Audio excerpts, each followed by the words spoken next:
तो चलिए दोस्तों, आज के इस वीडियो हम जो वाष्प उत्सर्जन को पढ़ने वाले हैं। क्या वाष्प उत्सर्जन होता क्या है। देखिए दोस्तों, जो वाष्प उत्सर्जन की जो प्रक्रिया होती है ये सिर्फ और सिर्फ पेड़ पौधे में होती है। अब बात करें किस तरह के पेड़ पौधे में होती है। पेड़ पौधा कैसा भी हो, चाहे घास हो, पालक हो, कोई आम का पेड़ हो गया, कोई महुए का पेड़ हो गया, यानी हर तरह के पेड़ पौधे में वाष्प उत्सर्जन होता है। अब यह होता कैसे।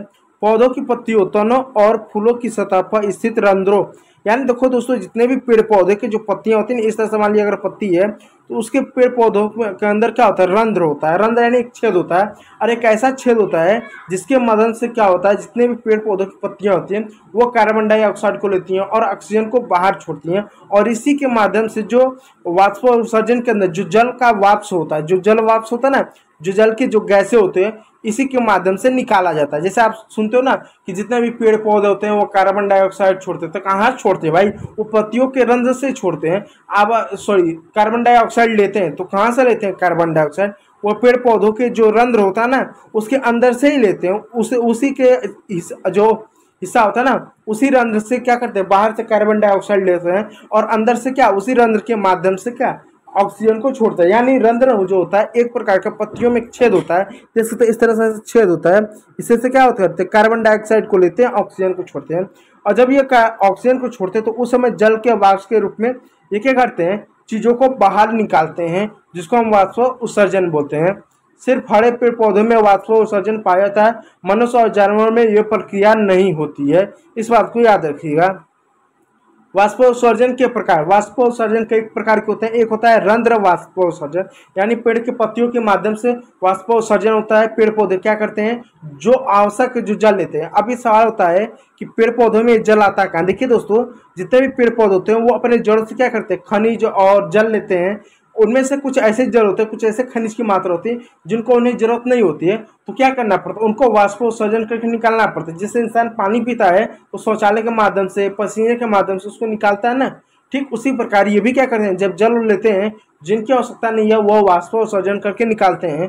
तो उसके कई सारे प्रकार होते हैं। एक होता है रंध्र, कि पत्तियों में जो छिद्र है, जो रंध्र बना उससे निकाल दें। दूसरा होता है पत्तियों की ऊपरी सतह पर क्यूटिकल होता है, जिस उसके द्वारा निकाल दें। तीसरा तरीका होता है तोनों पर स्थित लैक्टिस होता है, लेक्टिस होता है, उसके तोनों पर क्या स्थित देखिए लेक्टिस होता है। इसके द्वारा क्या करें, ये जो है अपने वाष्पोत्सर्जन के अंदर जो पानी है उसको निकाल देती है। इसके प्रकार होते हैं। अब देखिए वाष्पोत्सर्जन को कैसे मापा जाता है, ये हर साल पूछा जाता है कि वाष्पोत्सर्जन को कैसे मापा जाता है। वाष्प उत्सर्जन को मापने के लिए एक यंत्र प्रयोग किया जाता है जिसे पोटोमीटर कहा जाता है। देखो ये कि यंत्र होता है जिसको हम पोटोमीटर बोलते हैं। पोटोमीटर की सहायता से क्या करते हैं, हम वाष्प उत्सर्जन को मापते हैं कि कौन सा पौधा कितना वाष्प उत्सर्जन किया। पत्तियों के से जितना जल वाष्पित होगा उतना ही जल पौधों की जड़ों द्वारा अवशोषित किया जाएगा। यानी जितना ही क्या होगा, वाष्प उत्सर्जन होगा, यानी जितना ही पेड़ पौधों द्वारा क्या होगा, वाष्प उत्सर्जन किया जाएगा, उतना ही वो जड़ों द्वारा क्या अवशोषित किया जाएगा। अब देखिए दोस्तों, ये क्या है, एक पौधा ले लिए, ठीक है, मान लीजिए पौधा ले लिए। अब ये क्या कर रहा है, जो पौधा हमने ले लिया, ठीक, अब ये वाष्प उत्सर्जन जितना करेगा उतना क्या करेगा, इसके जड़ों से क्या करेगा, पानी लेगा। तो जड़ों से उतना पानी इसमें लेता जाएगा, पानी लेता जाएगा। जितना ज़्यादा पानी लेगा उतना ज़्यादा वाष्प उत्सर्जन करेगा, या जितना ज़्यादा वाष्प उत्सर्जन करेगा उतना पानी लेगा। पोटोमीटर में पौधों पानी से भरी नली में से जुड़ा होता है और उसमें हवा एवं बुलबुला छोड़ा जाता है। बुलबुला की गति ये दर्शाती है कि पौधों से कितनी मात्रा में जल वाष्पित हो रहा है। ये बुलबुला क्या होता है, एक तरह से दर्शाते हैं। देखो ये प्रक्रिया होती है कि कितनी मात्रा में क्या हो रहा है, जल वाष्पित हो रहा है। ये ज़्यादा इंपॉर्टेंट कि पोटोमीटर से नापा जाता है। अब महत्व को जानते हैं। पौधों में तापमान को नियंत्रित कर, जितने भी पेड़ पौधों का जो तापमान है उसको नियंत्रित करता है।